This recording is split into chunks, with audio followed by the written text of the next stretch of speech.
Pues, al contrario, doctora Vicenta, muchas gracias por la invitación, por la consideración.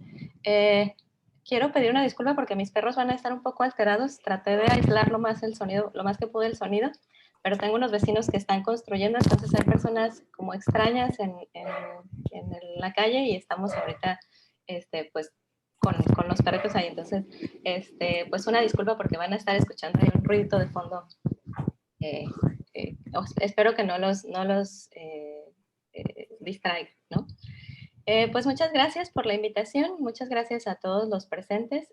Yo espero, pues, como les comentaba, que lo que voy a platicarles, pues, sea de su interés, sea de su agrado.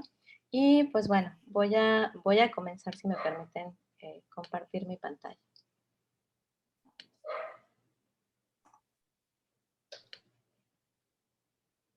Como lo comentaba la doctora Vicenta, pues el tema de la ponencia que yo elegí se llama Introducción a la Evaluación Neuropsicológica, aunque en realidad podríamos llamarlo como un recorrido express por sus aproximaciones, objetivos y métodos. En realidad es un tema que es muy amplio como para tratarlo en una sesión corta.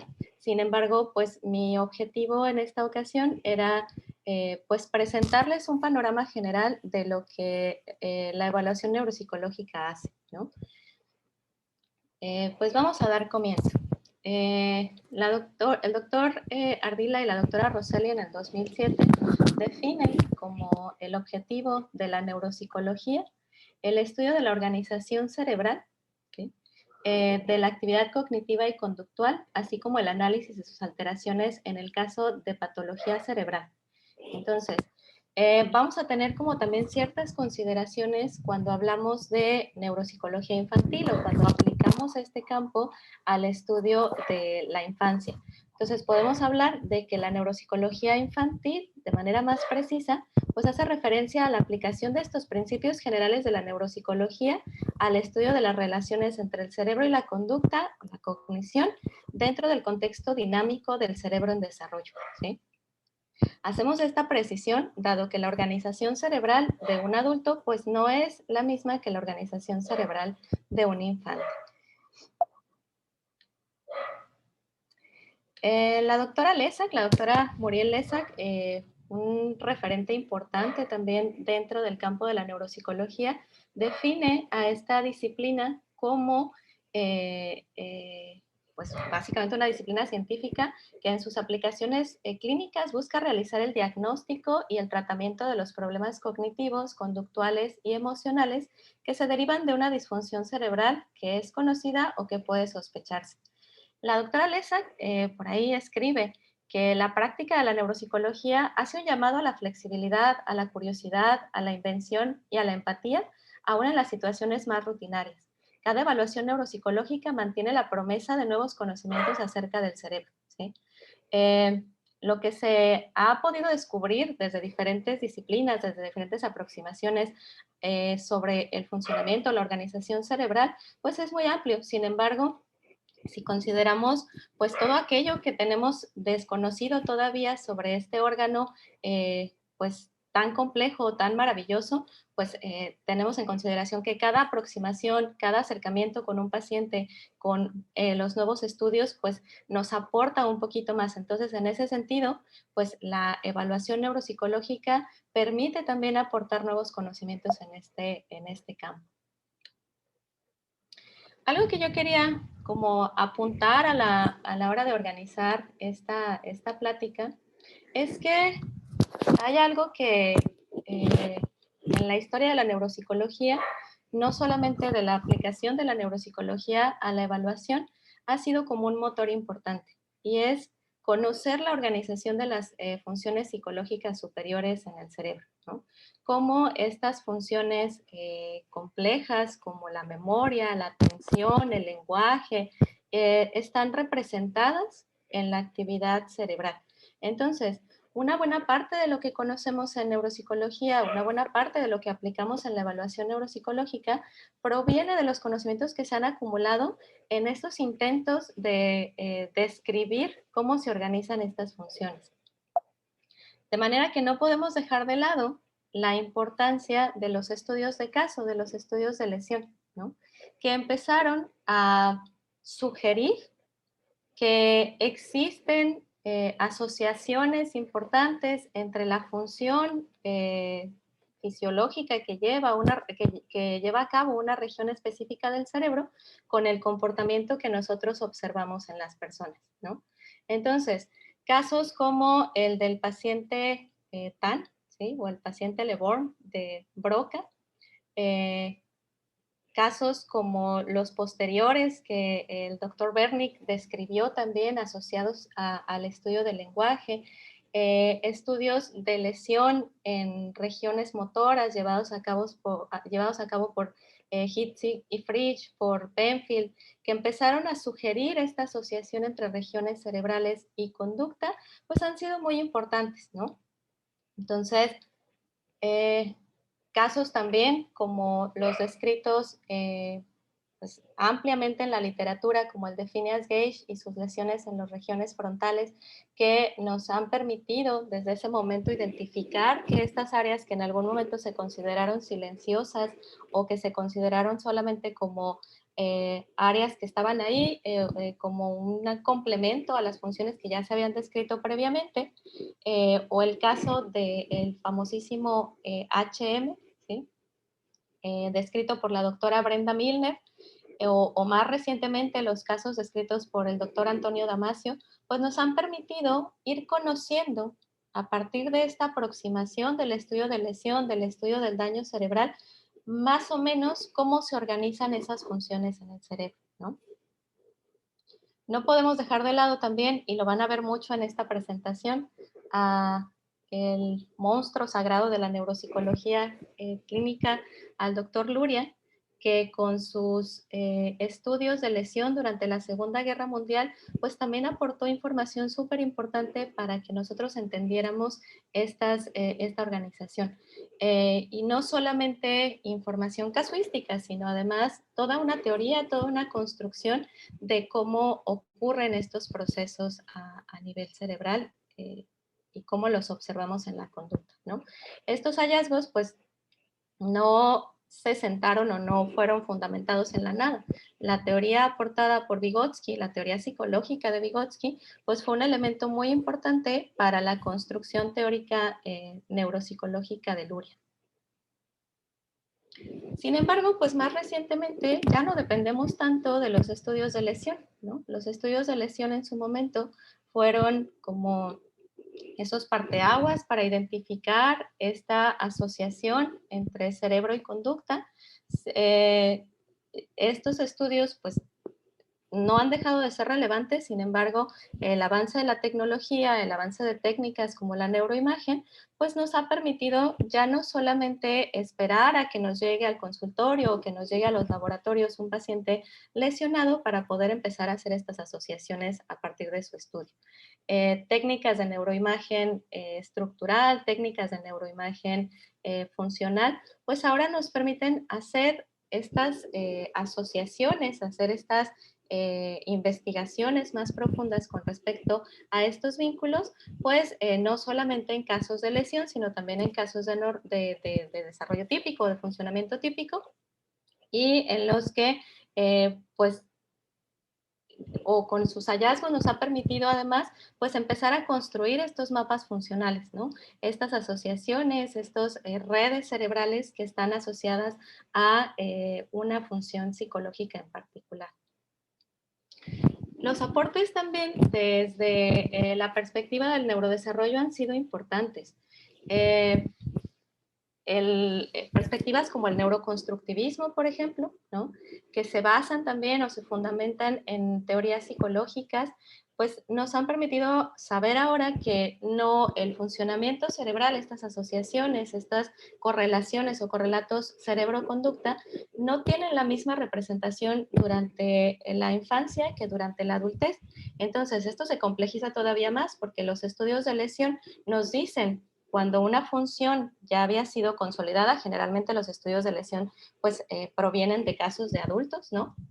en donde esta función ya había sido consolidada, este cerebro ya había asumido, o estas regiones del cerebro ya habían asumido de manera muy especializada esas funciones, y cuando viene un daño, pues esas funciones se pierden o se afectan. Sin embargo, en el caso de los niños, pues no es igual, ¿no? En el caso de los niños, las reglas que se aplican para la organización cerebral no siempre aplican de la misma manera. Entonces, lo que yo les comentaba, pues propuestas muy novedosas del neuroconstructivismo sugieren que durante el desarrollo las diferentes regiones corticales forman parte de sistemas funcionales complejos más amplios de los que observamos en la adultez, que incluyen pues redes más amplias de regiones. Estas interacciones son dinámicas, son transitorias y son específicas al contexto de la actividad que está realizando el sujeto o la tarea con la que estamos evaluando, de manera que la conducta es llevada a cabo por circuitos a gran escala, ¿sí? Si nosotros, por ejemplo, clásicamente asociamos el funcionamiento ejecutivo al funcionamiento o la actividad de regiones prefrontales, en el caso de los niños esto no aplica igual, ¿no? Lo que se ha descrito en los estudios es que las funciones ejecutivas en la infancia no dependen primordialmente o únicamente de las regiones prefrontales, sino que van a formar parte, ¿sí?, de circuitos muy extensos en la infancia, que poco a poco se van a ir como especializando hacia esas regiones. Entonces, lo que ocurre alrededor de un niño, ¿sí?, pues también va a ir modelando o moldeando esos circuitos cerebrales, esas redes. Entonces, estas interacciones cambian en el curso del desarrollo a través de procesos como la especialización interactiva de las diferentes regiones cerebrales. El desarrollo requiere de cambios en los patrones de actividad cerebral, cuando aumenta en ciertas áreas, disminuye en otras áreas, así como de cambios en la intensidad y variaciones en la lateralización de la respuesta. Entonces, estos cambios de patrones cada vez más difusos, de patrones más difusos a patrones cada vez más focales de actividad, se ha asociado mucho al refinamiento de las redes neuronales, que caracteriza de manera más particular a los adultos, ¿no? Entonces, lo que yo les comentaba, ¿no? En la infancia, pues una función en particular o alguna actividad psicológica compleja, pues va a depender de la actividad de regiones cerebrales más amplias que se sincronizan o se conjuntan en su actividad, y que en el transcurso del desarrollo, pues van a ir cambiando esta dinámica hasta lograr la configuración que nosotros observamos en los infantes. Entonces, ahí empieza a haber como estas precisiones, ¿no? Pues estas investigaciones nos han permitido ubicar que existen pues diferentes fenómenos en el desarrollo cerebral que van a ir presentándose en diferentes momentos de la infancia, de la vida de un sujeto, ¿no? Que estos fenómenos son heterocrónicos, es decir, no se presentan en un mismo momento, y que eso también da como resultado que haya trayectorias de desarrollo de los diferentes procesos psicológicos que conocemos, pues distintas, ¿no? Nuevamente, estudios de neuroimagen funcional que tienen como objetivo hacer análisis de conectividad, pues han permitido describir que los cerebros en las diferentes etapas, pues funcionan, por decirlo de manera muy simplista, de manera distinta. Ahora, la evaluación neuropsicológica interactúa de manera directa con otras disciplinas, ¿no? O la neuropsicología, en su aplicación a la evaluación, interactúa de manera importante con otras disciplinas. Por ejemplo, psicólogos y psiquiatras podrían requerir evaluaciones neuropsicológicas para identificar a los pacientes que pudieran tener una alteración neurológica, el llamado daño orgánico, ¿no?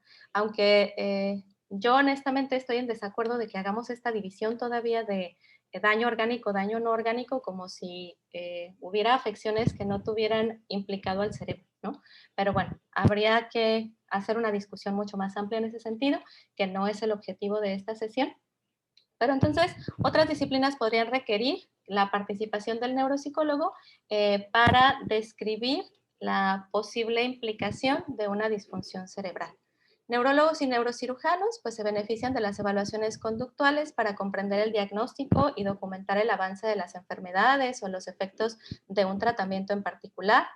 En el caso de los rehabilitadores, la información proporcionada por la evaluación neuropsicológica es necesaria para planear los programas de intervención y para el manejo de las condiciones neurológicas. Y en el caso de disciplinas que recientemente están teniendo mucho auge, como la gerontología, pues hay aplicaciones clínicas importantes de uno hacia otro campo, sobre todo en el estudio de los trastornos neurodegenerativos, ¿no? Esto por poner un ejemplo. Ahora, hay lineamientos muy específicos sobre quién puede hacer una evaluación neuropsicológica, quién es el neuropsicólogo que está certificado. Un ejemplo de estos lineamientos proviene de la conferencia de Houston en el 2001, en donde se pues propone que el neuropsicólogo que hace aplicación clínica, entre ellas la evaluación neuropsicológica, debe tener una base de conocimientos fuerte en torno al comportamiento y en torno al funcionamiento cerebral. Debe tener una formación básica en psicología, ¿sí? Debe tener una formación clínica, debe tener fundamentos para el estudio de las relaciones entre el cerebro y la conducta y fundamentos para la práctica de la neuropsicología clínica. Se requieren habilidades de evaluación que le permitan recopilar información, seleccionar y administrar instrumentos, interpretar datos, realizar un diagnóstico, planear tratamientos, redactar reportes, retroalimentar y reconocer factores multiculturales a la hora de que devuelve estos resultados. Debe tener también la capacidad de hacer tratamientos e intervenciones, identificando los objetivos del tratamiento, especificando las necesidades de la intervención, la formulación, realización y supervisión de planes de trabajo y evaluar estos resultados de la intervención. No solamente la evaluación de línea base, sino también cuáles son los efectos de estas intervenciones.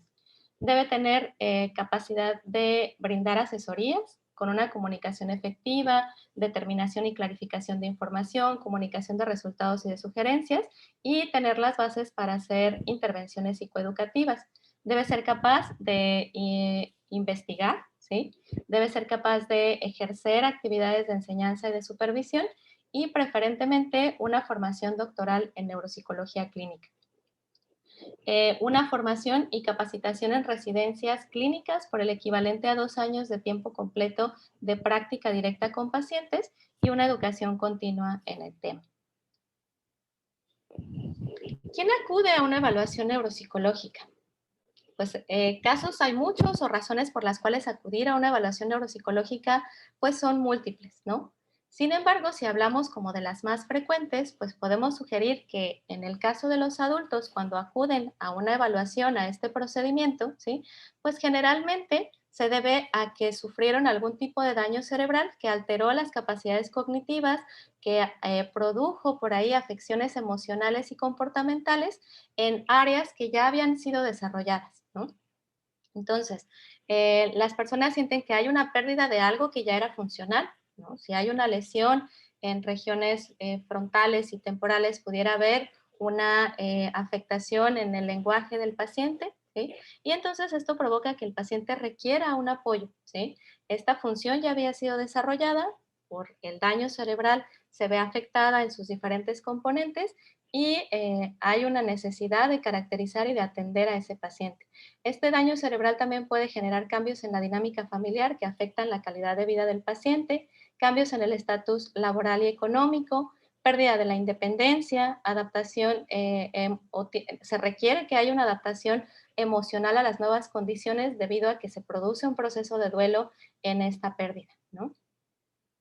Entonces, pues orígenes del daño cerebral podemos identificar muchos, en este caso les presento solamente algunos, como pudiera ser un accidente cerebrovascular, la presencia de tumores cerebrales, un traumatismo cráneoencefálico, la presencia de parásitos en el cerebro, el consumo de sustancias, los trastornos neurodegenerativos, trastornos del neurodesarrollo que no fueron identificados durante la infancia o no fueron tratados adecuadamente, enfermedades psiquiátricas, enfermedades infecciosas, enfermedades metabólicas que tienen repercusiones en el funcionamiento cerebral, procedimientos quirúrgicos que pueden dejar secuelas a partir de estas intervenciones, ¿sí? Entonces, pues ahí la cosa se complica dado que la evaluación neuropsicológica tiene el objetivo o tiene el reto de establecer cuál es el estado actual del paciente con respecto a su estado premórbido, ¿no? ¿Qué fue lo que se modificó a partir de la presencia de este daño cerebral? En el caso de los niños y adolescentes, pues se acude a evaluación neuropsicológica de manera más frecuente, pero no únicamente por alteraciones en el neurodesarrollo que provocan alteraciones comportamentales o cognitivas o emocionales incluso, pues que generan una desadaptación a su entorno. Entonces, pues razones por las cuales podría acudir un niño a una evaluación neuropsicológica es porque hubo factores de riesgo de daño cerebral biomédicos como la prematurez, como la hipoxia neonatal, entre otros, ¿no? O factores sociales, una mamá que consumió, por ejemplo, sustancias durante el embarazo o un niño que ha sido maltratado de manera frecuente en etapas tempranas, pues pudiera generar algunas alteraciones en este nivel.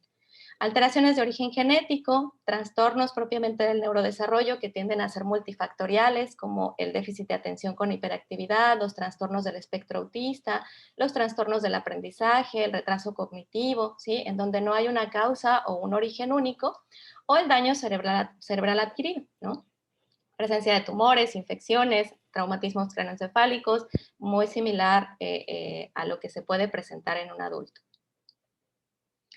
Entonces, pues estas alteraciones o estas lesiones pues provocan la presencia de síndromes neuropsicológicos que han sido descritos ampliamente en la literatura sobre el tema. De manera muy breve, pues podemos identificar que se pueden provocar trastornos de tipo atencional, trastornos en el lenguaje que denominamos afasias cuando se trata de un trastorno debido a una lesión adquirida, cuando el proceso de desarrollo del lenguaje ya había sido establecido, o una disfasia cuando se trata de una alteración del neurodesarrollo, la alexia y la dislexia, que son dificultades adquiridas o por desarrollo en la lectura, la agrafia y la disgrafia, lo mismo, alteraciones de tipo adquirido o del desarrollo del proceso en la escritura, la calculia y la discalculia, como los equivalentes en el caso del cálculo, ¿sí? Las agnosias, que son esas alteraciones para la percepción, ¿sí? Que pueden ser visuales, auditivas, espaciales, corporales, somatosensoriales, ¿sí? Las apraxias, como estas alteraciones en el movimiento voluntario, las amnesias, como estas alteraciones en la capacidad de memoria, los síndromes frontales o disejecutivos que han sido descritos de manera más reciente y que pueden ser ubicados en relación a los principales circuitos de estas regiones cerebrales como el síndrome orbital, el síndrome medial o el síndrome dorsolateral. Cada uno van a presentar pues sus propias particularidades. Entonces, ¿cuáles son los objetivos de la evaluación neuropsicológica? La evaluación neuropsicológica como este procedimiento que nos va a permitir explorar de manera sistematizada el funcionamiento de los diferentes procesos o funciones psicológicas superiores, pues nos va a permitir conseguir objetivos diagnósticos, ¿no? La evaluación neuropsicológica va a ser útil para discriminar entre alteraciones psiquiátricas y neurológicas y para probablemente localizar una lesión, aunque este último objetivo es menos sensible actualmente. Ya no se utiliza la evaluación neuropsicológica para ubicar una lesión. Para eso tenemos pues técnicas mucho más precisas, como pudieran ser las de neuroimagen, y la evaluación neuropsicológica pudiera orientar sobre cuáles son esos sistemas que pudieran estar afectados, pero no se considera un estudio fiable para la localización de lesiones.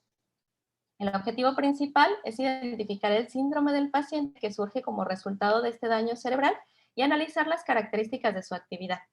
Nos permite también orientarnos en los cuidados que debe recibir un paciente, ya que muchos de ellos son referidos a consulta para obtener información pues especializada sobre su estatus cognitivo, sus alteraciones conductuales y las características de personalidad. Nos permite comprender al paciente para identificar sus necesidades. Entonces, en estos casos, pues la evaluación como este procedimiento que se realiza, pues ayuda a precisar aspectos sobre su capacidad para cuidarse a sí mismo, la confiabilidad de un método específico de terapia que ha demostrado o no ha demostrado resultados de efectividad, la capacidad para enfrentar emergencias, la habilidad para manejar dinero y tomar decisiones financieras, si esa persona con esa condición tiene responsabilidad legal o no, ¿no? De manera muy importante, otro de los objetivos de la evaluación neuropsicológica, pues es sentar las bases para la planeación del tratamiento y de la intervención, ¿sí? Los programas de rehabilitación para las alteraciones cognitivas y los trastornos comportamentales que se dan como resultado de estas condiciones de daño cerebral están basadas en los conocimientos neuropsicológicos y en las técnicas para medir de manera objetiva los avances que se logran. Entonces, la evaluación neuropsicológica, ya sea que se considere como dentro de los procedimientos de investigación para generar programas de intervención sistematizados, o ya sea que se considere la base para un programa individual de intervención, es justamente esto, es el fundamento por el cual tomamos decisiones con respecto a qué es mejor hacer con un paciente en términos terapéuticos.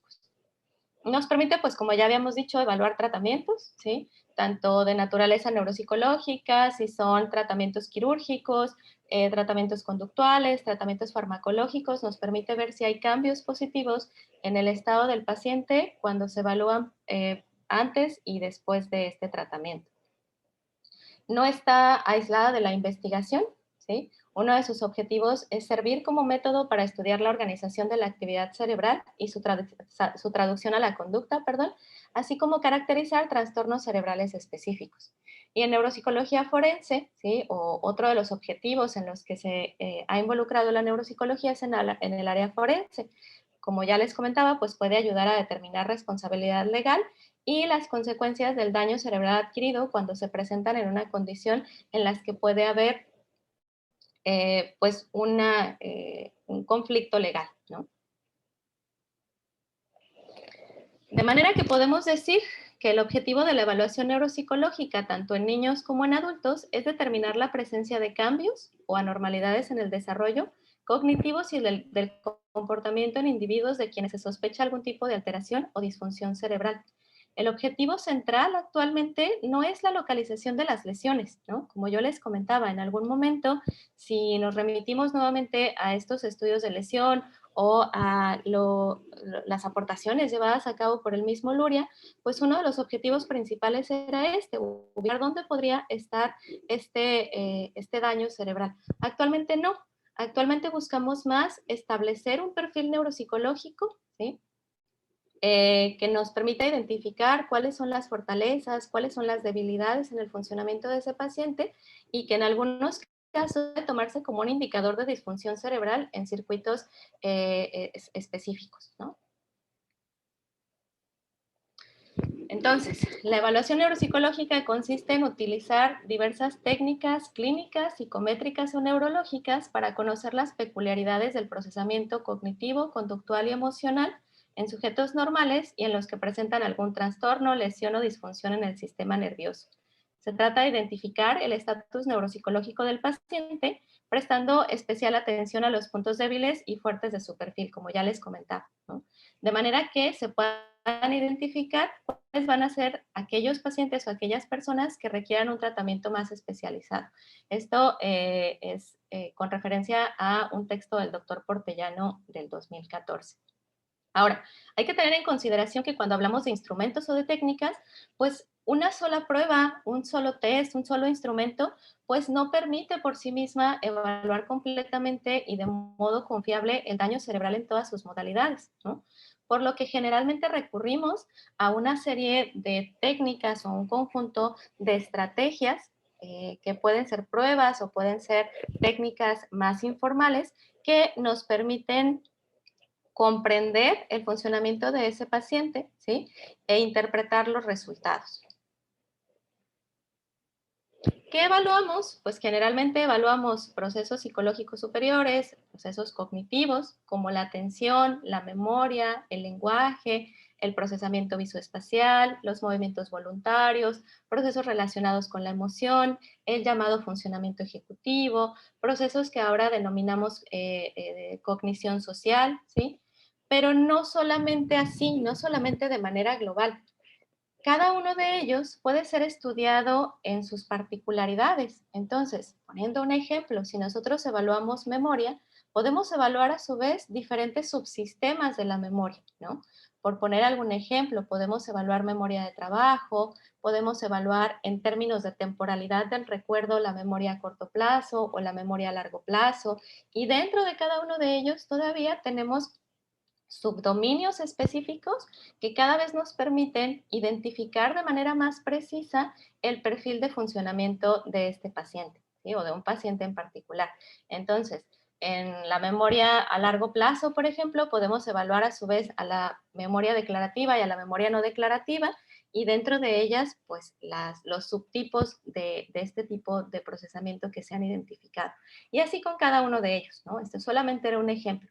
La evaluación neuropsicológica nos permite describir de manera muy detallada cómo están funcionando estos procesos y en dónde de manera particular pudieran estar presentándose las fallas que interfieren con la calidad de vida del paciente. Tener una falla de memoria puede tener muchísimas características, ¿no? Puede deberse, sí, a múltiples orígenes, pero además puede tener diferentes perfiles de presentación que afectan a este paciente, de manera que la intervención o las aproximaciones para resolver estos problemas que tiene el paciente, pues pueden ser distintas en función de las características específicas que se identifiquen. El proceso entonces de una evaluación neuropsicológica consiste básicamente en el proceso que se lleva de manera general para una evaluación psicológica. Las técnicas y los métodos específicos de esta disciplina son los que probablemente puedan generar estas diferencias. Entonces, igual que en psicología, evaluamos o utilizamos estrategias como la entrevista para poder construir una historia clínica de ese paciente. Aplicamos pruebas neuropsicológicas, pruebas psicológicas, hacemos observación clínica, ¿sí? E integramos y entregamos esos resultados, ¿no? Todo este procedimiento, pues tiene como objetivo identificar las bases, identificar aquellos aspectos que será necesario trabajar en una intervención, particularmente de tipo neuropsicológico, aunque pudiera identificarse que no es el tratamiento principal que se tiene que hacer y canalizar a otros especialistas en casos muy particulares. Pero generalmente, pues se pretende hacer una intervención neuropsicológica también. Para eso, pues contamos con diversos instrumentos. No me voy a detener ahorita porque más adelante les voy a mostrar algunos ejemplos de algunos de los instrumentos que se pueden utilizar, pero bueno, contamos con una serie de herramientas que nos permiten hacer esa discriminación de cómo se está llevando a cabo ese procesamiento de la información en áreas específicas de los dominios cognitivos. Entonces, pues con estos procedimientos lo que hacemos es observar indicadores comportamentales que puedan ser analizados tanto cuantitativa como cualitativamente para identificar los mecanismos neuropsicológicos que están detrás de esa alteración y que pueden formar parte pues de un síndrome en particular, ¿no? Como ya habíamos dicho, pues puede tener objetivos diagnósticos, objetivos de describir un perfil que nos permita ubicar al paciente en sus debilidades y en sus fortalezas, establecer las medidas de intervención y pues en la investigación también se propone como un método útil, ¿no? No solamente se beneficia de procedimientos llevados a cabo con tareas comportamentales, ya sean aplicadas en computadora o aplicadas de manera directa con el paciente, sino que la evaluación neuropsicológica puede complementarse, ¿sí?, a través de los resultados de estudios como los provenientes de la electrofisiología, como pueden ser los electroencefalogramas, ya sea que sea en su análisis convencional o en su análisis cuantitativo, los estudios o las técnicas derivadas del electroencefalograma, como puede ser el estudio de fuentes, que nos permite ubicar pues con mayor precisión el origen de la actividad cerebral, o técnicas de neuroimagen como las que ya les había comentado hace un ratito, ¿no? Desde técnicas de neuroimagen estructural, funcional, técnicas más avanzadas que nos permiten ubicar los tractos que conectan a regiones con otras, o técnicas incluso como la resonancia magnética funcional en reposo. Y todas estas, pues lo que permiten es hacer modelos de conectividad, ¿sí? De cómo se organiza las diferentes regiones o la actividad en las diferentes regiones del cerebro cuando estamos llevando a cabo una actividad compleja. La evaluación neuropsicológica, entonces, tiene como finalidad comprobar las consecuencias que tiene el funcionamiento alterado del sistema nervioso en la cognición, la emoción y la conducta, con el objetivo de plantear métodos adecuados de intervención.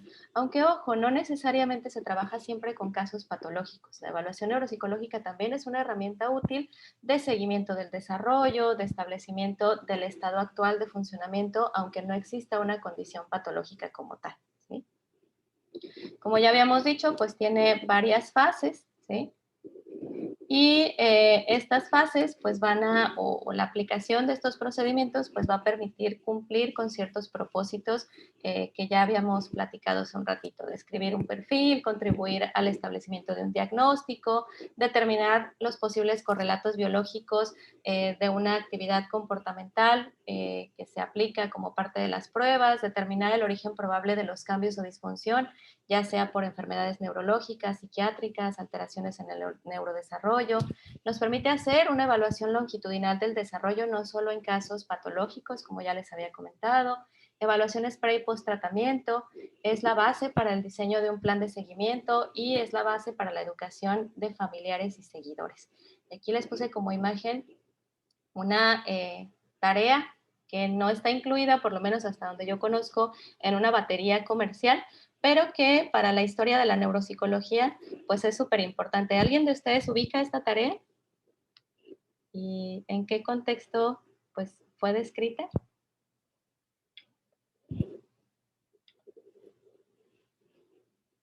¿No?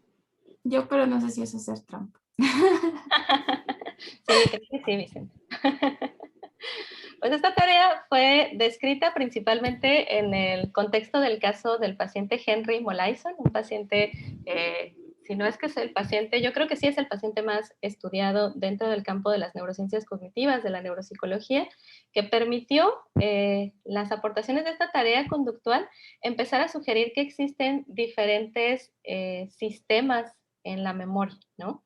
Pues ya habrá momento de que ustedes ahonden un poquito más en este caso, en el caso de Henry Molaison, pero bueno, de manera muy básica, pues permitió identificar que un paciente del que se creía que había una afectación importante en la capacidad para generar recuerdos, pues no de todos los recuerdos, ¿no? Pues bueno, rapidísimo, me tomaré un minuto. Henry Molaison fue un paciente que sufrió un accidente durante su infancia. A esto se le ha atribuido que haya desarrollado en algún momento crisis convulsivas de muy difícil control, cuyo tratamiento pues más viable en ese momento de la historia pues fue la remoción quirúrgica de regiones cerebrales que casualmente coincidieron con regiones parahipocampales y hipocampales. Entonces pues le retiraron todo,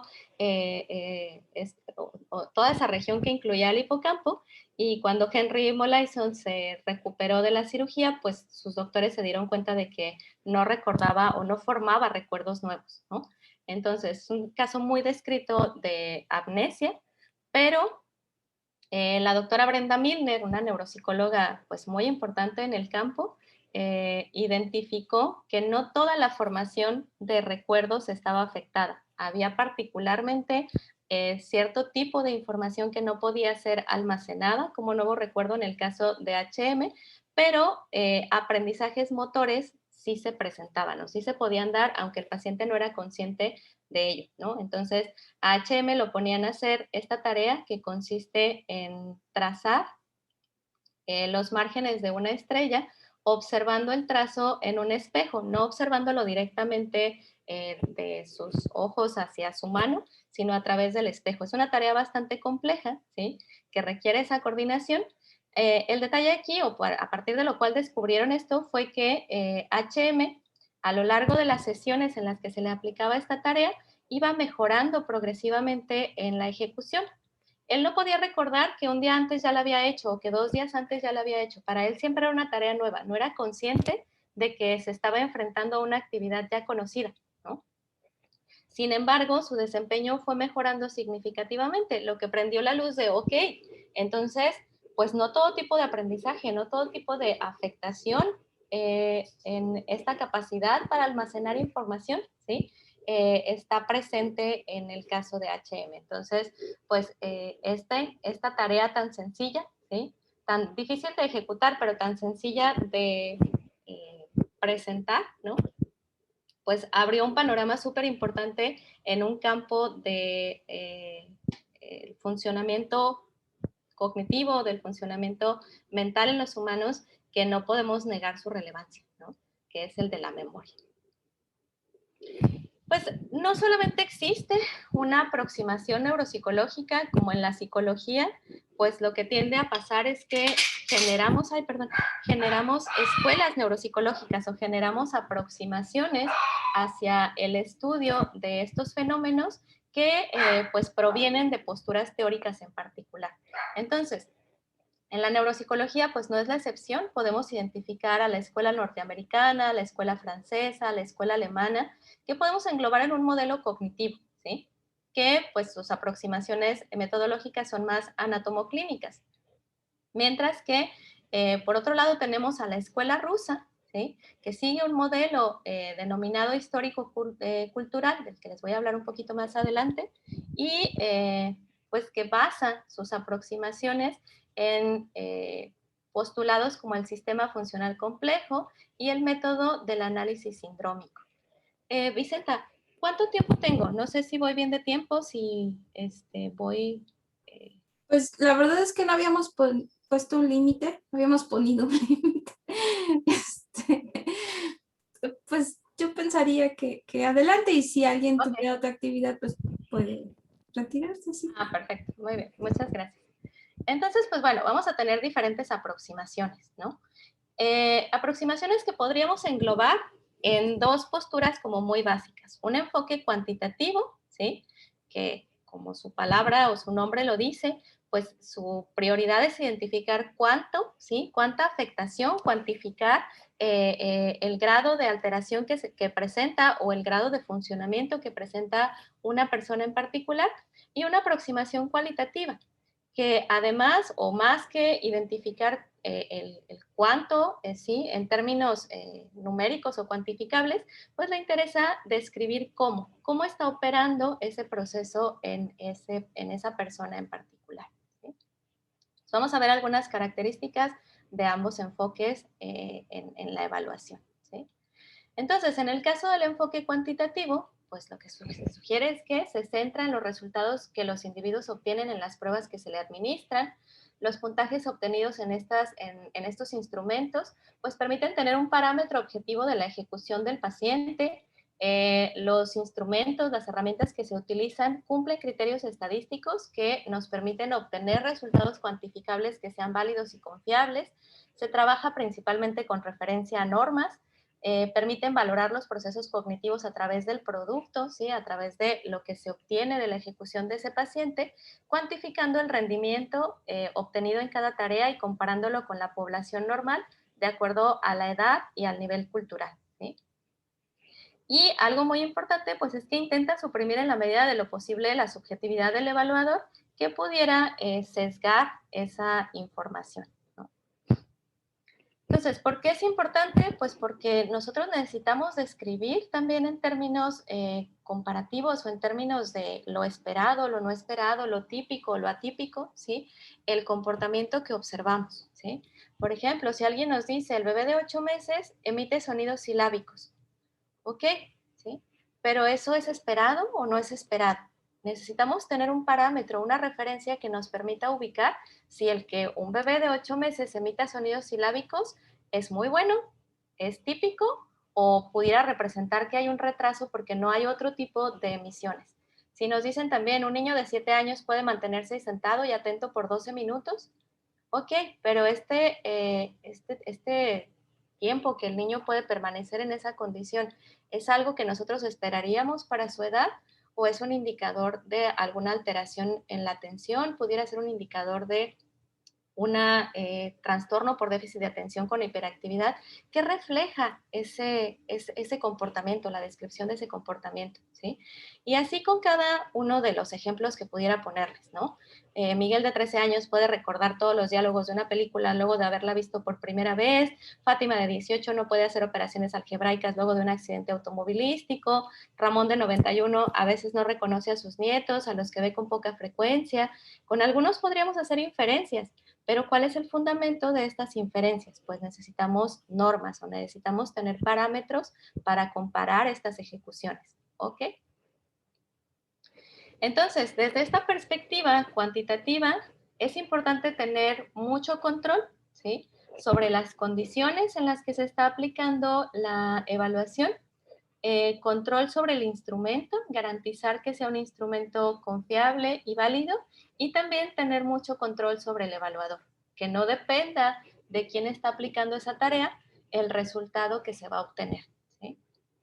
Para este enfoque, en la evaluación es muy importante que los procedimientos realizados como parte de este proceso estén basados en protocolos claros y precisos de administración y calificación. Entonces, pues vamos a identificar que se utilizan diferentes herramientas, ¿no? Diferentes instrumentos que nos van a permitir justamente hacer eso, esa caracterización de cómo está funcionando los diferentes procesos en ese sujeto en particular. Entonces, pues tenemos varios tipos de instrumentos. Podemos hablar de test como procedimientos sistemáticos para observar conductas y describirlas con ayuda de escalas numéricas y categorías fijadas previamente. En el contexto de la neuropsicología, a través de la aplicación de estas pruebas, pues se obtienen evidencias, se obtienen hallazgos del rendimiento cognitivo que se expresan en medidas precisas, válidas y confiables.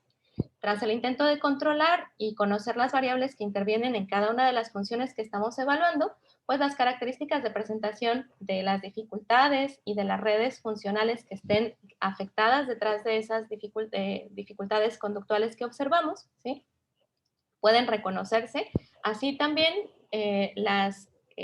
aquellas funciones o capacidades que están conservadas.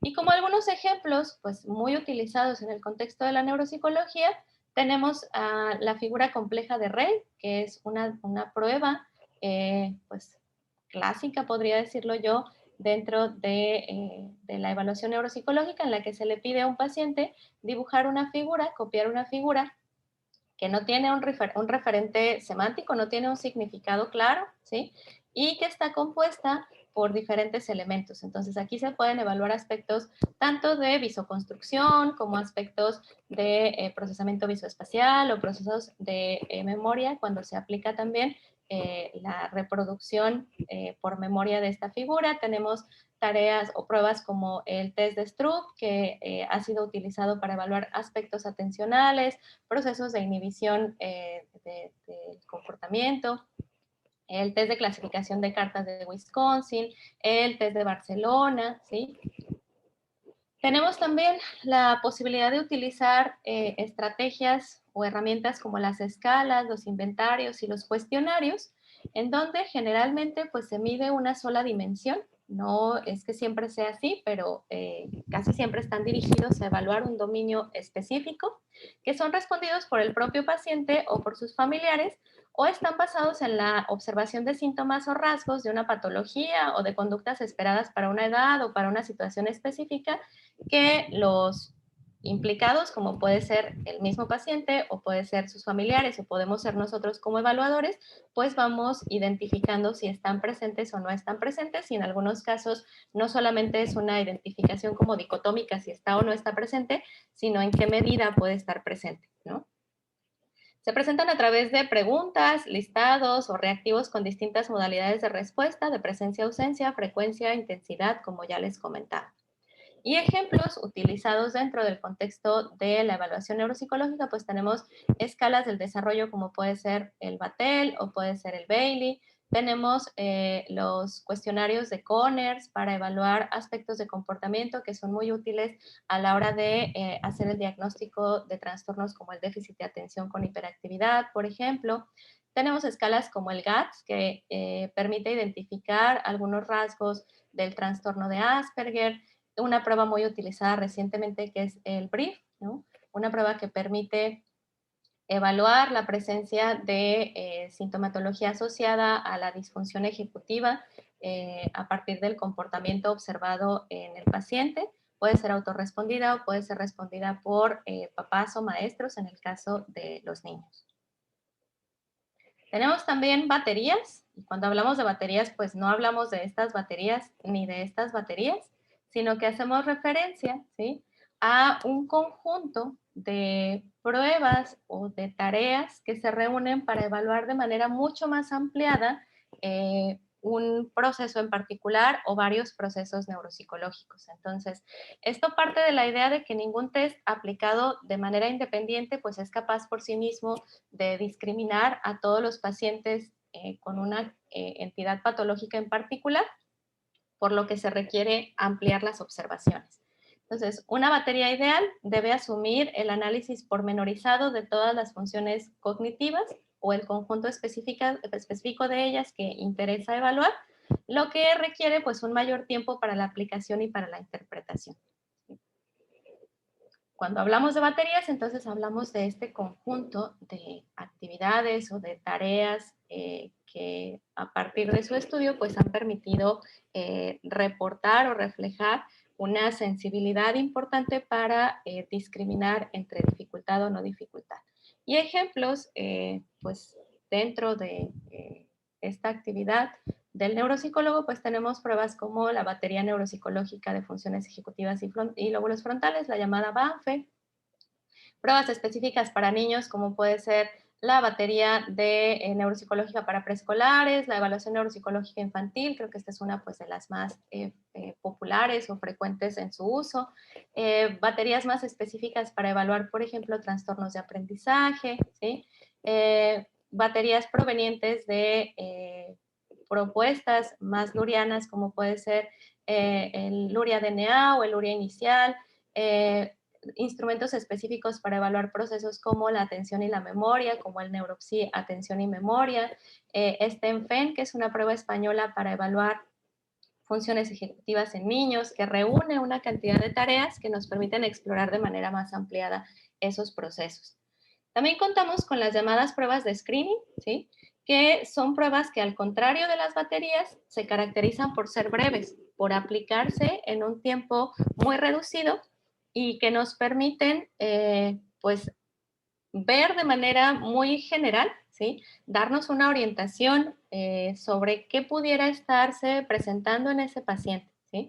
Entonces, pues su finalidad puede ser, por ejemplo, en el caso de un inventario de desarrollo de Batel, pues una forma de economizar el tiempo sin perder confiabilidad, permitiendo detectar en qué área del desarrollo debe o no debe hacerse una evaluación completa.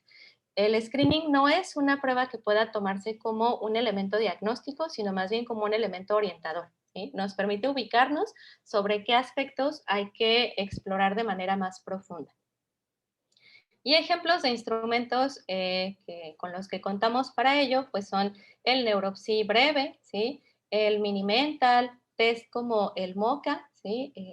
El Montreal Cognitive Assessment, y test de Stroop, que son formas muy abreviadas que nos permiten ubicar la presencia de sintomatologías que deben ser exploradas con mayor detalle. Estos instrumentos, desde esta perspectiva cuantitativa, pues deben contar con ciertas características, ¿no? Que son, pues, las esperadas para cualquier instrumento para medir comportamiento. Pues que incluyen, pues, manejos estadísticos detrás que nos dan una certeza de confiabilidad y validez. Entonces, pues, estas pruebas deben ser confiables, deben ser válidas y estandarizadas. ¿Cómo se selecciona un instrumento desde esta perspectiva? ¿Cómo sabemos qué es el instrumento correcto para un paciente? Pues bueno, de entrada partimos de la recopilación de información desde la entrevista, desde la conformación de la historia clínica, pero hay que tener en consideración cuál es la presentación y el formato en el que está diseñada la prueba, ¿sí? Si es una prueba de lápiz y papel, si es una prueba computarizada, si es una prueba primordialmente auditiva, su nivel de complejidad, si es una prueba que a lo mejor por su diseño pues no va a ser tan sensible en casos en donde no hay un nivel educativo pues suficiente como para que la persona pueda responder a esas preguntas o no hay esta interferencia del nivel educativo, por ejemplo.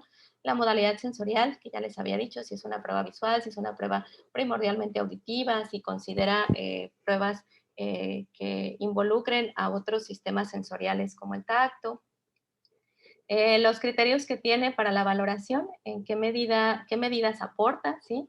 sí está estandarizada y esta estandarización es adecuada para la población que nosotros queremos evaluar, su validez ecológica y si tiene sensibilidad al cambio, es decir, si puede aplicarse después de cierto tiempo sin que haya un efecto de aprendizaje que afecte a los resultados, ¿sí?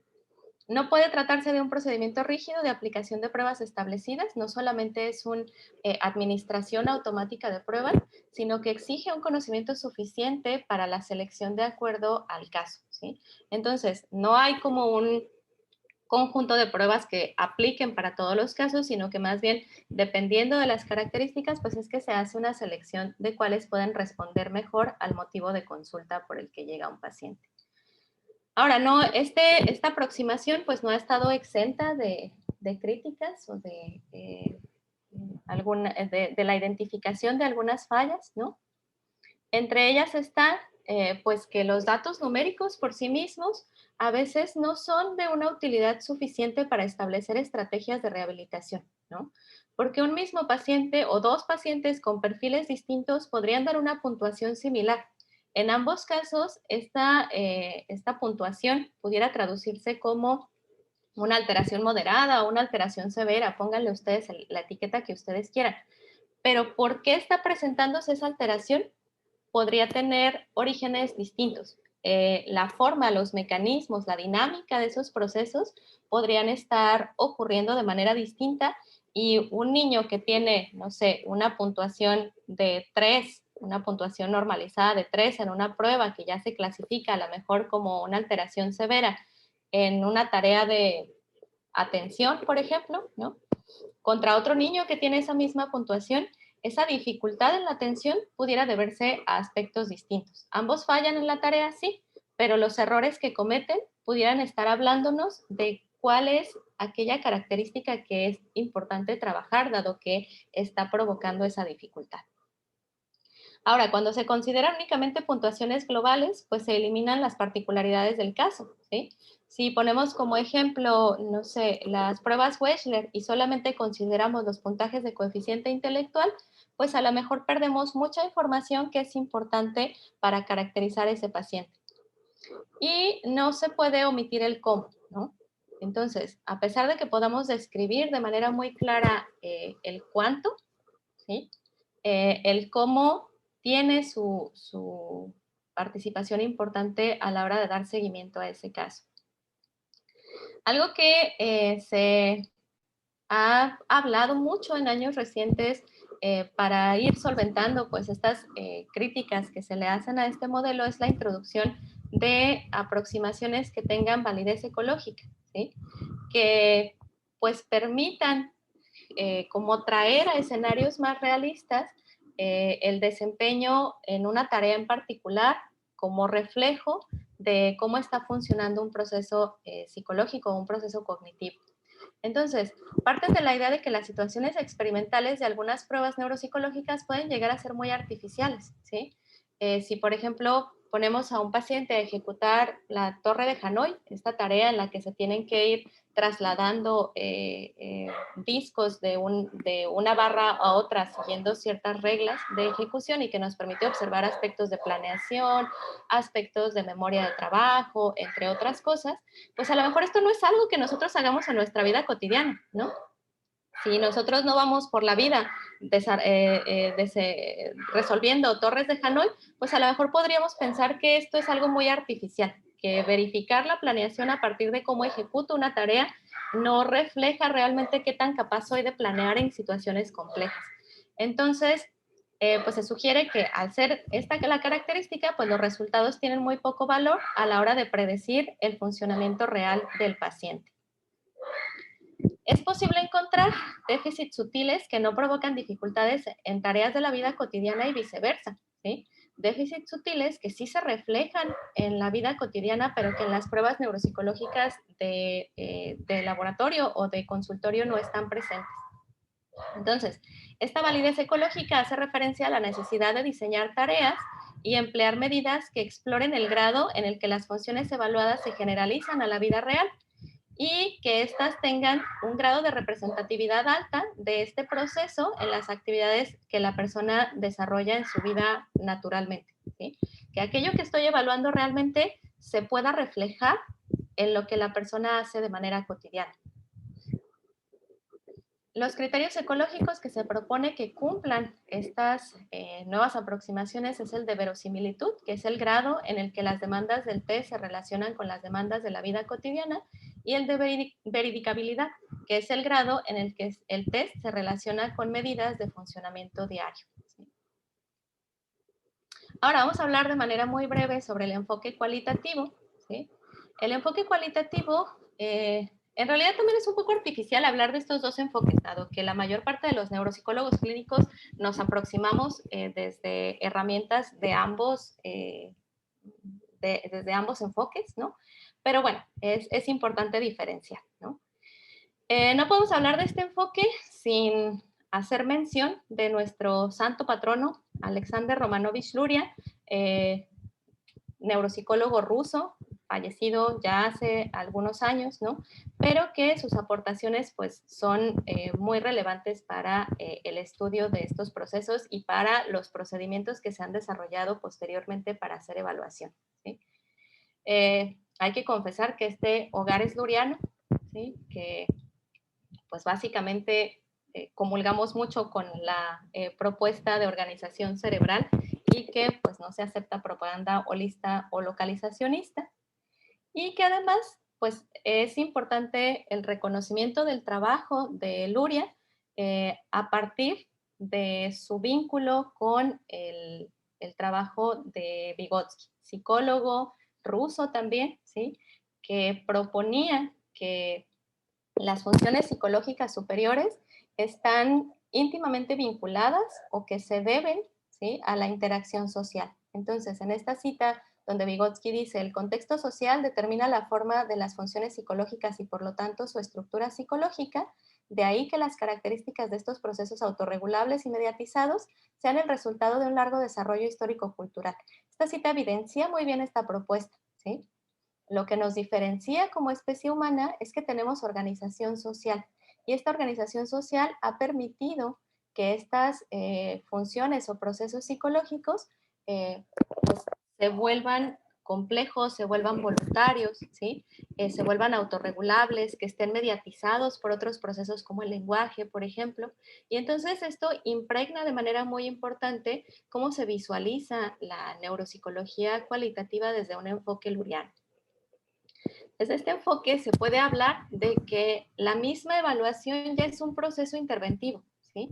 En el sentido de que lo que vamos a descubrir y a describir a partir de este procedimiento es la base para la planeación de un programa de intervención. Entonces, desde esta perspectiva, la evaluación debe permitir mantener un nivel adecuado de motivación en el paciente, lo que llamamos rapport comúnmente también. Debe permitir identificar los intereses y las prioridades del paciente de acuerdo a la actividad que realiza. Debe permitir identificar las etapas de intervención de acuerdo al análisis sindrómico que surge como resultado de la evaluación, ¿sí? Debe permitir identificar cuáles son los tipos de ayudas que le son útiles al paciente, ¿sí? Si yo implemento esta estrategia en una tarea en particular, pero además le voy ofreciendo diferentes niveles de ayuda, y niveles de ayuda que son controlados, no son cualquier ayuda que se nos ocurra en ese momento, ¿sí?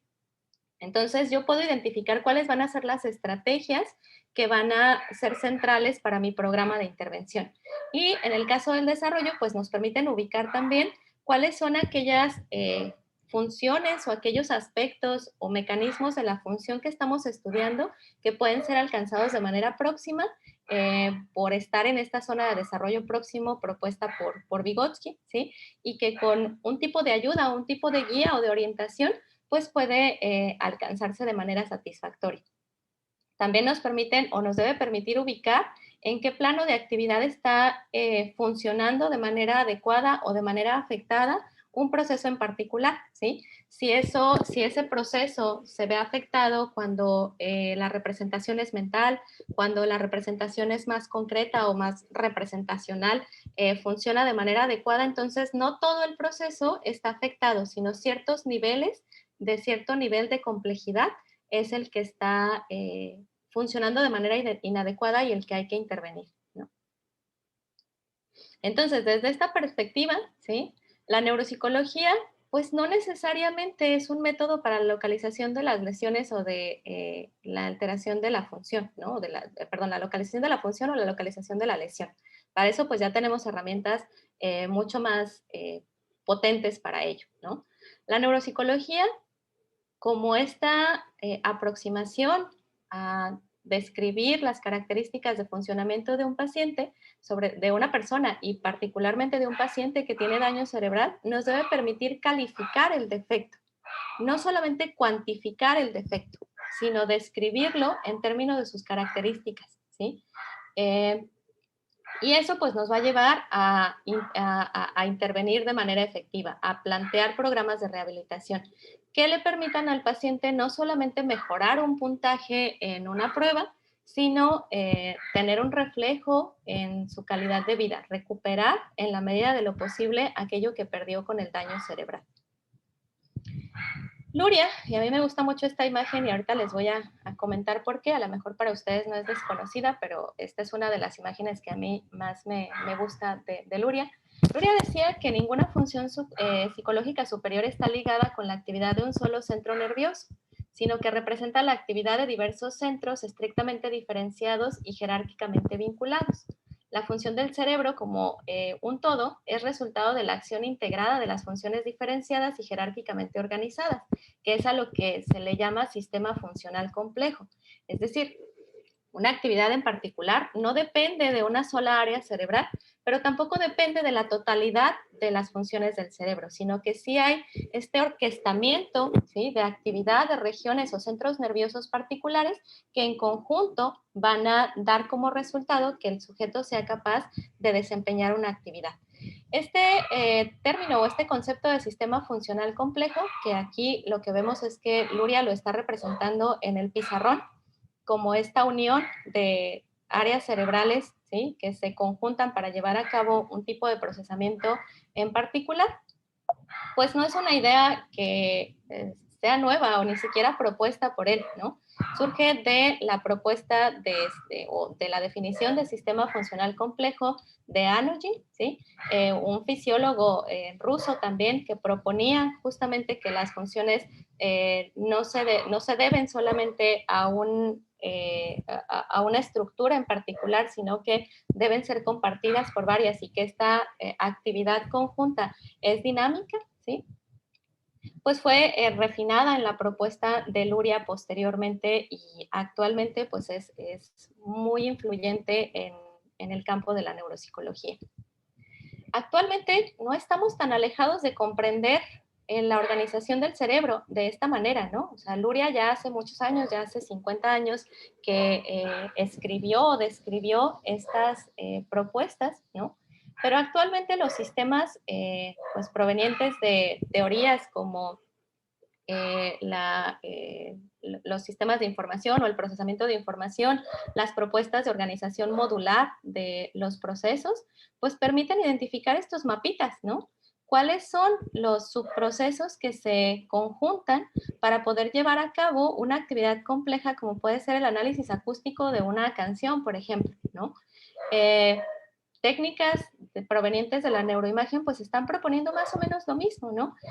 La conectividad refleja esa organización de diferentes áreas cerebrales que no necesariamente están conectadas anatómicamente, pero que funcionalmente tienen patrones de actividad similares que se activan o que se echan a andar cuando un sujeto lleva a cabo una actividad, ¿no? Entonces, a mí me parece que este dibujito de Luria pues de alguna manera es el antecedente para lo que comprendemos actualmente que es la organización cerebral, ¿no?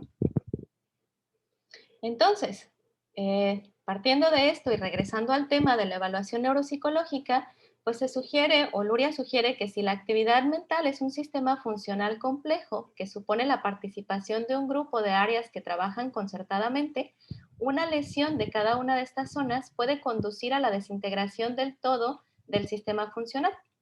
Y de este modo, el síntoma o pérdida de una función particular no nos dice nada sobre su localización.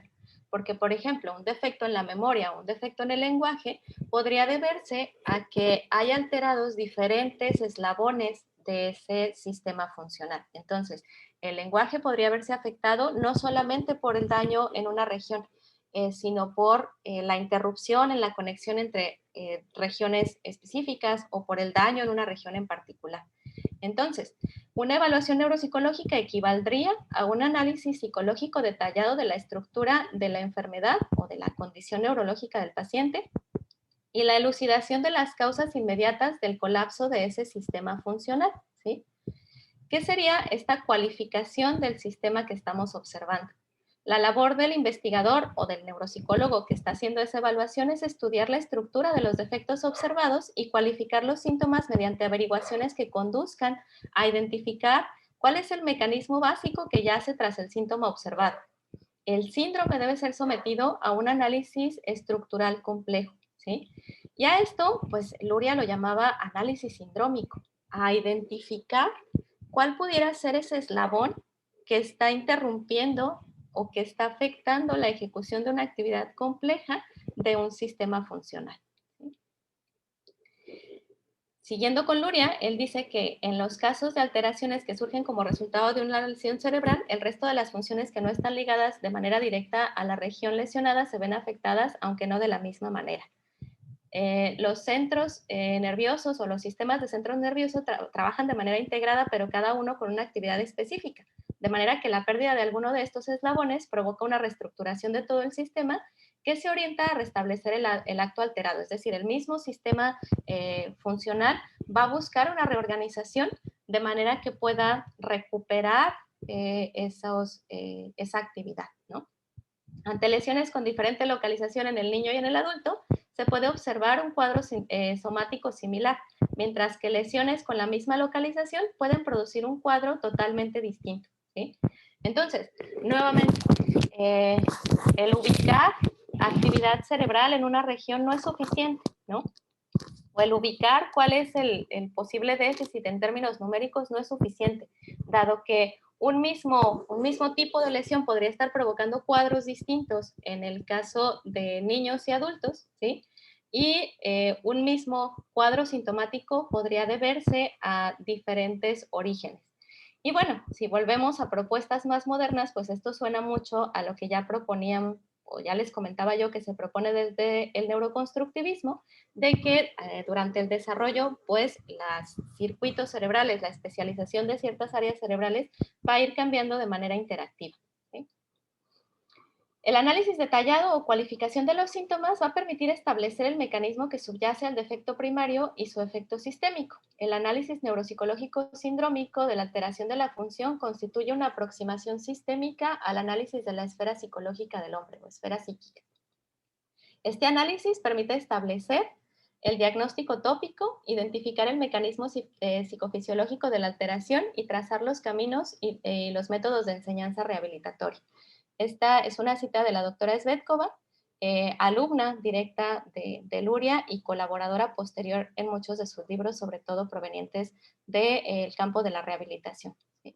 Entonces, desde esta perspectiva, podríamos decir que el objetivo de la evaluación neuropsicológica es identificar el defecto central y cuál es su efecto sistémico, cómo se expande este efecto de esa alteración, de ese eslabón de la actividad a la afectación del comportamiento del paciente, ¿sí? Aquí está Luria haciendo una evaluación neuropsicológica en una clase, está evaluando la organización secuencial de los patrones motores, ¿sí? Entonces, desde esta perspectiva, en realidad se pueden utilizar las herramientas que ya habíamos descrito previamente, pero no son imprescindibles. Esta o la frase que les voy a comentar se le atribuye a la doctora Julieta Eres, ¿sí? Y ella decía, ¿sí? Si uno como neuropsicólogo tiene claro lo que quiere explorar en un paciente o en una persona en particular, una piedra y un palo podrían ser herramientas suficientes para plantear actividades en las que esos mecanismos se vean implicados, ¿sí? Que es más o menos la aproximación que Luria tenía en su momento, ¿no? Plantear tareas, plantear actividades en donde esos mecanismos, esos eslabones, pues se vieran reflejados. Hace unos días, el doctor Aarón del Olmo, neuropsicólogo español, empezó a publicar una serie de, pues, como reflexiones en torno a la neuropsicología clínica, y esta en particular me pareció muy apropiada. Él dice, el día 22 de junio tenemos elecciones para la División de Neuropsicología en la APA, ¿sí? Y aún hay muchas deformaciones de lo que realmente se hace en neuropsicología. La idea 3 que él plantea, ya había planteado dos anteriores, es que como neuropsicólogos no somos pasadores de pruebas, ¿sí? No solo somos aplicadores de pruebas. Sí, es cierto, en neuropsicología se utilizan pruebas, pero que no son más que tareas que intentan poner de manifiesto cómo funcionamos para resolver la misma, como si fuera un pequeño modelo de lo que haríamos en una situación cotidiana. Es una aproximación. ¿Por qué? Porque si esa tarea no se logra realizar o se realiza con una serie de signos, pueden indicar un problema o una dificultad que esté afectando al funcionamiento en el día a día. Ah, perdón por mis perritos. Por eso, aunque se utilicen percentiles, no todo gira en torno a ellos, ¿sí? No solo pasamos pruebas, sino que observamos, analizamos cada signo y establecemos relaciones entre las diferentes funciones cognitivas que se ponen en marcha a resolver una tarea. Y se ponen muchas en cada tarea, pero en diferente proporción e importancia. Son una herramienta, pero nosotros no somos la herramienta. Lo que tenemos es el conocimiento suficiente para interpretar el resultado y la ejecución. Por eso se necesita formación en neuropsicología. La prueba la puede pasar cualquiera, pero entender las informaciones es imposible. Y necesitamos asegurarnos de que quien usa esas pruebas sabe por qué y para qué las usa. Las pruebas en manos de personas inexpertas o no especializadas son un peligro y causa de las muchas absurdeces que vemos en informes y en otros entornos. Y bueno, con eso quiero cerrar también. Por ahí les puse pues 4 referencias que yo estuve utilizando a lo largo de la presentación y que a lo mejor les pueden servir también si alguno de ustedes, sobre todo de los estudiantes, pues está interesado en irse involucrando o internando en este campo de la aplicación de la psicología. Pues muchas gracias por mi parte, pues es todo. Muchas gracias, Vicenta, por la invitación.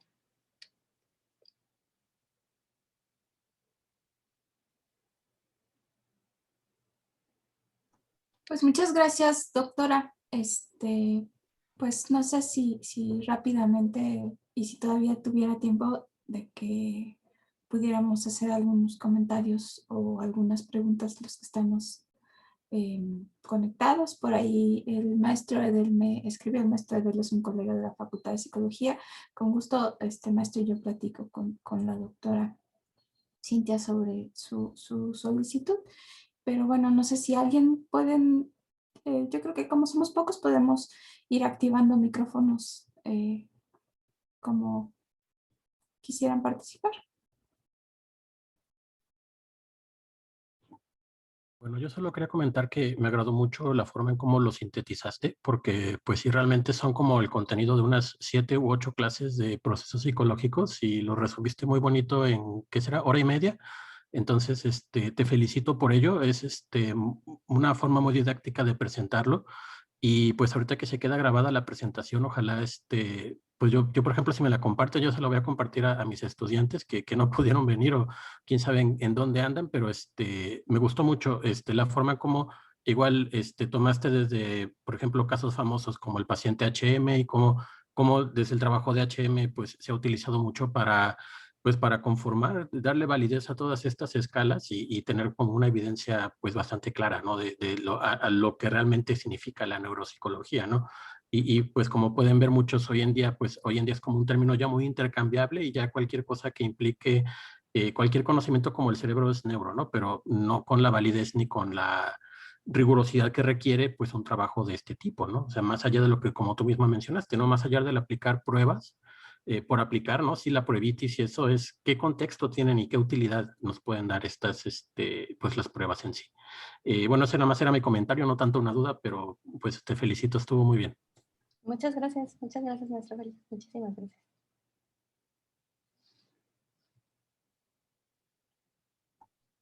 ¿Algún comentario más? Bueno, por ahí la maestra Ivette nos pone, maestra Cintia, gracias por su ponencia, muy clara, no pude estar desde el principio, pero el material, el contenido muy didáctico. De gran valor los ejemplos, eso me gustó, felicidades. Muchas gracias. Doctora Guiot, adelante. Pues también felicitarte, agradecerte por esta hora y media. Como también te comentaba Félix, este recorrido que hiciste, la organización, pero sobre todo algo que yo agradezco es el enfoque. La idea de no hay dos visiones, sino una, y sobre todo eh, el valor que puede tener, ¿no? Para la vida real de las personas. Eso yo creo que es fundamental. Trabajo, evaluación psicológica con los muchachos, y ese es un punto nodal, ¿no es cierto? El que ahora, este recorrido también, estas recomendaciones, yo creo que resultaron fundamentales. Muchísimas gracias, y ojalá que después tengamos la oportunidad de conocer ya en tu experiencia justo cómo hace esa evaluación. Mira, esas etapas también que nos mostraste, creo que también van a ser fundamentales. Bueno, ya casi que das la clase, te grabamos y ya nada más la ponemos. Pero no, agradecerte mucho y felicitarte, además muy joven. Muchas gracias. Ojalá que podamos seguir escuchándote y colaborando. Muchas gracias. Al contrario, muchas gracias, doctora Guiot. Pues sería un gusto. Y no estoy tan joven, tengo buena suerte, pero no soy tan jovencita. Gracias por ahí la flor. No, al contrario, pues me da mucho gusto. De repente sí, pues quizá estaba un poco temerosa entre pues va dirigido a estudiantes, pero también va dirigido a personas que ya tienen mucha experiencia en el campo de la psicología y de la neuropsicología probablemente también. Entonces, de repente es difícil como mediar esto, ¿no? O sea, ¿cómo hago algo que sea suficientemente simple como para que estudiantes puedan sentirse enganchados e identificados, pero que las personas que tienen ya mucha experiencia en este campo, pues tampoco se sientan ofendidos de, pues, ¿por qué nos vienes a presentar cosas tan simples, no? Pues agradezco mucho su comentario porque, pues en ese sentido, me parece que más o menos se logró el objetivo de encontrar un punto intermedio entre no ser demasiado simplista, pero tampoco excesivamente complejo que fuera incomprensible, pues, para los estudiantes, ¿no? Entonces, muchas gracias, al contrario. Muchas gracias a ti. Creo que es la doctora Tere, ¿verdad? Quien tiene la manita alzada. Sí, hola, buenas tardes, Tere Ortiz, de la Facultad de Psicología también. Agradezco mucho a Vicenta esta iniciativa, esta invitación que hizo para que pudiéramos estar también docentes, y a la doctora Cintia, pues mi reconocimiento porque en un tiempo récord pudo hacer todo este recuento muy didáctico, y me gusta mucho esta precisión, ¿no? En el sentido de lo cuantitativo es importante, pero lo cualitativo, y en algunos espacios de clase hemos estado haciendo el intento. Comparto con la maestra Guiot de esta idea, lo hemos platicado en diferentes academias, de decir a los estudiantes, sí, hay muchos instrumentos, que los conozcan, pero también saber que podemos hacer otro tipo de evaluación más hacia lo cualitativo. Yo doy cursos que tienen que ver con evaluación psicológica, tanto en educación como evaluación psicológica general, y me gusta esta perspectiva, y que los estudiantes sepan que podemos transitar y que podemos hacer también otro tipo de evaluación, no solo centrada en los instrumentos. Sin embargo, a mí me gustaría, si en otra próxima ocasión hay oportunidad, pues que se pudiera promover algo en el que algún instrumento en especial, el que pudiera resultar de mayor utilidad por los beneficios o por los espacios en los que se aplica y su utilidad, que pudiéramos también hacer quizá algún taller o una presentación de un instrumento en específico, pues bajo tu coordinación. Agradezco mucho la invitación, y fue un tiempo pues muy bien invertido.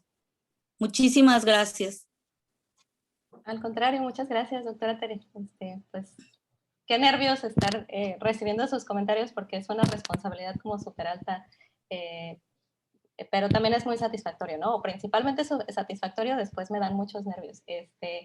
Pero muchísimas gracias. Pues justamente es eso, yo también doy clases de evaluación psicológica y doy talleres de evaluación neuropsicológica para los chicos que están interesados en las neurociencias desde la licenciatura, y justamente es generar esta perspectiva, ¿no? El instrumento lo puede aplicar casi cualquier persona si tú lo entrenas en que lea, en que siga pasos muy específicos. lo que aporta el psicólogo, y pues particularmente en el neuropsicólogo, ahorita que estamos hablando de neuropsicología, pues son sus conocimientos previos, sus bases para poder interpretar y contextualizar esos resultados a un caso en particular cuando hablamos de la clínica o de la aplicación clínica, ¿no? Que no invalida, por supuesto, las aplicaciones que se tienen en otros contextos como la investigación, el seguir estos procedimientos específicos que propone un instrumento, ¿no? Pero generar esta idea de tú eres el que va a poner, ¿no?, sus conocimientos y sus observaciones en función de caracterizar a un paciente, y vas a utilizar instrumentos como una herramienta objetiva, como una herramienta que te propone evidencia, me parece que es importante, ¿no? Siempre como generarles esta idea de no eres solamente un aplicador de instrumentos, eres una persona que está formada para poder establecer o dar conclusiones a partir del uso de esas herramientas, ¿no? Entonces eso me parece pues fundamental. Y pues coincido mucho con los comentarios de ambas en ese sentido. Sí, pues bueno, no sé si hubiera algún otro comentario con esto último que mencionas, Cintia, yo sí creo que es bien importante, sobre todo para pues los que estamos en formación, entender que al final de cuentas la formación es un compromiso ético y es un proceso constante, ¿no? No nos vamos a terminar de formar cuando terminemos ni un doctorado, nada, ¿no? O sea, vamos a seguir formándonos todo el tiempo que estemos ejerciendo nuestra profesión, y al final, como entes cuyo trabajo va a afectar la vida de otros, éticamente estamos obligados a hacerlos, ¿no? Porque no es nada más una receta, aplicar una receta, ¿no? Somos más que eso, y como estudiantes, pues sí es bien importante que eso nos quede bien claro, ¿no? Y bueno, también otra cosa, pues somos estudiantes toda la vida, ¿no? Aun cuando no estemos matriculados, pues todo el tiempo estamos en esos procesos, ¿no? Y creo que pues va muy bien esto que mencionas, ¿no? Por ahí Rogelio dice que él tampoco pudo estar desde el comienzo, pero parece que quedó la grabación. Sí, yo voy a hacer llegar la grabación por los medios que hice la invitación para que puedan tener acceso. También el maestro de él dice: en la práctica profesional existe una frontera interdisciplinaria muy tenue que se va perdiendo con el tiempo. Esto que menciona la doctora es sumamente importante. Pues muchas gracias por la invitación, muchas gracias Vicente, y muchas gracias a todos ustedes por sus comentarios y pues por la atención hacia el tema de la información. Pues bueno, no sé si hubiera algún comentario final. Muchísimas gracias, Cintia, y bueno, yo espero que podamos tener la oportunidad de compartir más espacios. Creo que es una forma muy, muy, muy enriquecedora de establecer relaciones, vínculos de todo tipo, ¿no? Vínculos personales, vínculos de formación, vínculos de investigación, ¿no? Entonces, bueno, te agradecemos mucho tu participación. En un momento te hago llegar tu constancia, y también haré llegar la grabación de forma oportuna para que todos podamos distribuirla con nuestros estudiantes. Creo que a muchos nos interesa compartir todo esto que hablamos con nuestros grupos, ¿no? Vamos pensando y decimos, esto está perfecto para esto, esto está perfecto para esto. Entonces, muchísimas gracias. Y bueno, un gusto. También muchas gracias a los asistentes. Al contrario, muchas gracias, pues muchísimas gracias. Y sí, yo también espero que estas interacciones, estos vínculos, pues no terminen aquí, ¿no? Muchísimas gracias. Muy bien, bueno, pues que tengan todos un excelente día. Gracias. Gracias, gracias.